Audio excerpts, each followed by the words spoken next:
Hi, my name is Shlomi Cohen, and today we're looking at the Pixel X800C flash.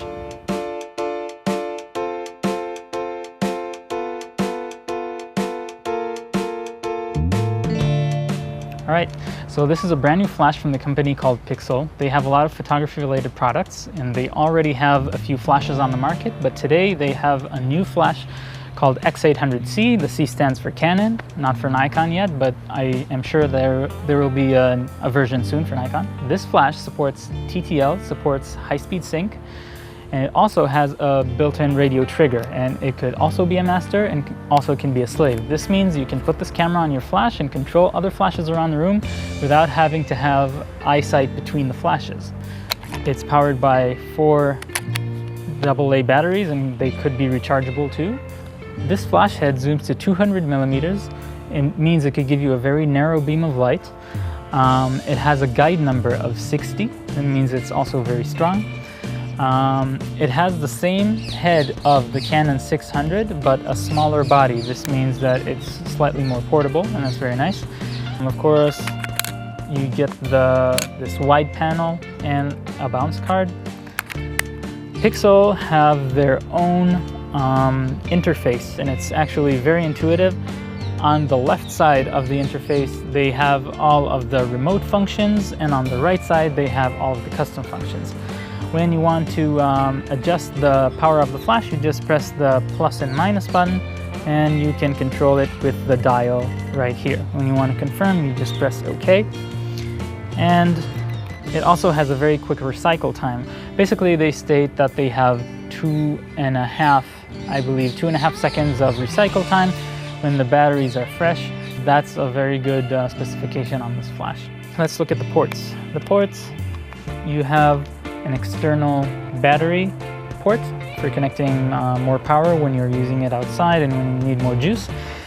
They have a USB port for firmware updates, and that's a very good feature because if something ever happens and it's not compatible with newer cameras, they can always just send you the firmware and you just install it from your desktop. It has an AF assist light. The AF assist light is a laser beam. It's just like the Yongnuo flashes. Personally, I don't like it so much because it is not safe for human eyes and it could basically blind you eventually. But the upside is that it's a lot more centered than the Yongnuo flashes. The Yongnuo flashes, every time I used to put it on my camera and try to focus in the darkness, it wasn't very centered. It was always like off-center the light, and in this flash, if you're trying to focus on something that is 1 meter away or 2 meters away or anything above that, it's going to be right dead in the center, and that's a very good feature. So this flash supports both radio transmission, which is internal, and also optical transmission from Canon cameras and other Canon flashes, of course. If you want to control other flashes from this flash, you're not going to be able to control the zoom of the other flashes, the flash head zoom I mean, only the flash that is on your camera. That means that you have to set the zoom when you put the other remote flash away and then come back to your camera, and then you can control both the power output, and also if it's on ETTL or manual or anything like that. Other cool stuff that I've written down here. It has 15 channels, which is pretty cool. You're not limited to just 4 channels, or 7 I believe, that's with the Canon. It's 15 channels to connect to other Pixel flashes. It does not support second curtain sync when you're in master mode. This is a known limitation from flashes that rely on the Canon system, sadly. The 200mm zoom, which is on the flash, you can also control it from the menu of your camera, which is a very nice plus. Also, it has, to lock the flash on your camera, you have this tilt lever, this quick release lever. I don't know exactly how it's called. I think it's a plus, but when you want to put it on a light stand, sometimes it's not going to be so comfortable. In any case, you can always take this rubber piece off and then you can lock it easily on the remote tripods. It doesn't include the custom functions menu in the camera. All the custom functions are always seen right here on the right side.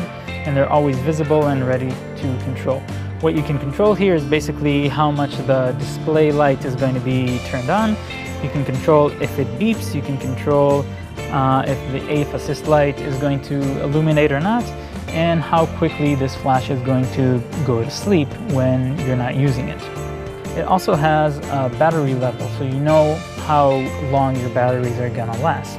It's a very, very important feature that you don't see on a lot of other flashes. Other features of this flash is that it has a button for locking the head. If you want to tilt it, or if you want to tilt it, it can't move unless you press this button, and then you can turn it or tilt. And also if you want to put the flash head down, you also have to press this button, and you can't pull it up unless you press this button. That's all. You can control this flash with an external trigger from Pixel. It's called the King Pro TTL. It's a little bit more expensive than other competitors, but it's a good trigger. I haven't reviewed it yet, but I've heard that it's a good trigger. And also, if you don't want to buy the trigger, you can always control other flashes right from this flash that's going to be on your camera. If you're using Yongnuo 622 flashes, this flash is not going to work with them. It's going to trigger, and it does work with ETTL, but you cannot control the power of this flash or the state of the high-speed sync, or if it's on manual or ETTL. It just fires, and it also works with TTL and high-speed sync, but you can't control anything from your camera. So if you're using those triggers, just know that you have a limited control with this flash. Basically, that's pretty much it. It's a very nice flash. I tried it in an event, and the ETTL exposure was pretty good. I had absolutely no problems with it. Didn't see any overexposures or underexposures, so ETTL exposure is pretty dead on. I believe that this concludes the review of this flash. If you have questions, feel free to ask me right down here in the comments, or send me a private message, and I'll try to answer as much as I can. Basically, I recommend this flash. It's a very nice flash. And it just works great. You know, I didn't have any problems with it, so give it a try. And that's it. Thank you for watching. My name is Shlomi Cohen. Bye for now.